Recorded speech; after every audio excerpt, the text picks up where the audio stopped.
আসসালামু আলাইকুম বন্ধুরা, কেমন আছো সবাই? নিয়ে এসেছি নতুন আর একটা রেসিপি। আজ সারাদিন বৃষ্টি হচ্ছে, আর এই বৃষ্টিময় আবহাওয়ায় একটু ক্রিস্পি ধরনের নাস্তা কিন্তু খেলে ভালোই হয়। তো সন্ধ্যার চায়ের আড্ডার জন্য তৈরি করে নিলাম নারিকেলের ভাজা পুলি, একেবারে মুচমুচে। তো প্রথমে এখানে আমি 2 কাপ পরিমাণ ময়দা নিয়ে নেব, আর 2 কাপ পরিমাণ ময়দার মধ্যে দিয়ে দিচ্ছি স্বাদ মতো লবণ, আর দিয়ে দেব 2 টেবিল চামচ পরিমাণ তেল। এখন এই তেল আর লবণটাকে ভালোভাবে এই ময়দার সাথে মিশিয়ে নিচ্ছি। আর এই তেল আর লবণটাকে ময়দার সাথে ভালোভাবে মিশিয়ে নেওয়ার পর এখন অল্প অল্প পানি দিয়ে একটা ডো তৈরি করে নেব। আর এই পিঠাটা তৈরি করতে কিন্তু আমার খুব কম সময় লেগেছে, কারণ এখানে আমরা সবাই মিলে আজকে পিঠাটা তৈরি করে নিয়েছি। তো অল্প অল্প পানি দিয়ে আমার বোন ডোটা তৈরি করে নিচ্ছিল। তারপরে ডোটা আমরা 10 মিনিটের জন্য রেস্টে রেখে দেব। তো ডোটা তৈরি করতে করতে অন্যদিকে ভাবি এখানে নারিকেলটা কুড়িয়ে নিয়েছিল। তো নারিকেলটা কোরানো হয়ে গিয়েছে, এখন চুলায় একটি কড়াই বসিয়ে তার মধ্যে নারিকেলটা দিয়ে দিচ্ছি।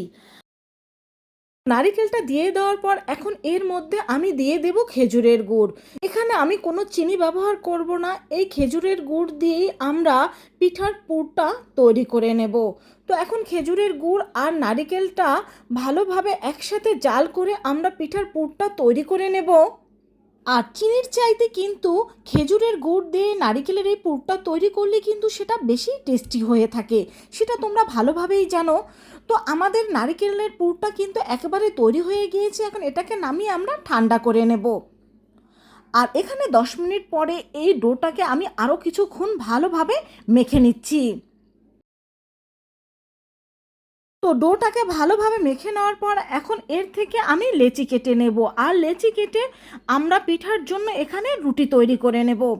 তো এখানে আমি পিঠার জন্য রুটিটা তৈরি করে নিচ্ছি। আর এই রুটিটা কিন্তু একেবারে বেশি মোটা বা একেবারে বেশি পাতলা করে তৈরি করা যাবে না, বেশি মোটা হলে খেতে ভালো লাগবে না, আর বেশি পাতলা হলে ভিতরের যে নারকেলের পুরটা রয়েছে সেটা পুড়ে যাবে। তো রুটিটা তৈরি করে নেওয়ার পর এখন একটা কুকি কাটার দিয়ে এটাকে আমরা কেটে নেব। বন্ধুরা, তোমাদের যাদের যাদের এলাকায় বৃষ্টি হচ্ছে, তোমরা কিন্তু সন্ধ্যাবেলার চায়ের আড্ডার জন্য এরকম ক্রিস্পি একটা নারিকেলে ভাজা পুলি তৈরি করে নিতে পারো। আর বাসায় যদি লোক সংখ্যা বেশি হয়ে থাকে তাহলে দেখবে এটা তৈরি করতে তেমন কোনো সময়ের প্রয়োজন হবে না। তো প্রথমে আমরা একেবারে কতগুলো শীট কেটে নিয়েছি। একবারে কতগুলো শীট কেটে নেওয়ার পরে আমরা এই পিঠাগুলো সবাই একসাথে তৈরি করে নিচ্ছিলাম। একজনে এই শীটগুলো কেটে দিচ্ছিল আর অন্য সবাই এই পিঠাগুলো তৈরি করে নিচ্ছিল।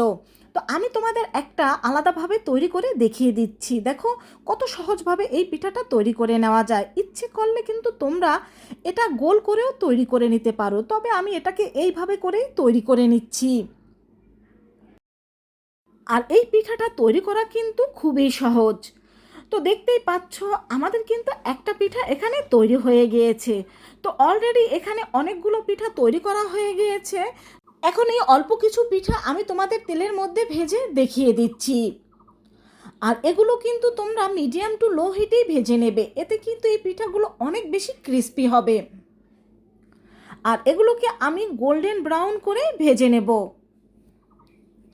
তো পিঠাগুলোর এক সাইডটা হয়ে গেলে কিন্তু অন্য সাইডটা উল্টে দেব। এই নারিকেলের ভাজা পুলি পছন্দ করে না এমন মানুষ কিন্তু খুঁজেই পাওয়া যাবে না। ছোট বড় সবাই কিন্তু এরকম নারিকেলের ভাজা পুলিটা খুবই পছন্দ করে থাকে।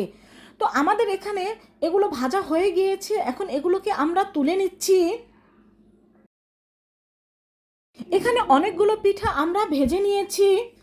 তো সন্ধ্যায় চায়ের আড্ডার জন্য তোমরাও কিন্তু এরকম মুচমুচে ক্রিস্পি একটা নারিকেলের ভাজা পুলি তৈরি করে নিতে পারো। আর সবাই মিলে যদি তোমরা তৈরি করে নিতে পারো তাহলে তো একদমই সময় লাগবে না। তো একটা ভেঙে আমি দেখিয়ে দিচ্ছি, দেখো কতটা মুচমুচে হয়েছে আমাদের এই নারিকেলের ভাজা পুলি। তো ভালো লাগলে অবশ্যই কমেন্ট করে জানাবে, তোমাদের এক একটা কমেন্ট আমাকে আরও বেশি ইন্সপায়ার করবে নতুন ভিডিও তৈরি করতে। সবাই ভালো থেকো, আল্লাহ হাফেজ।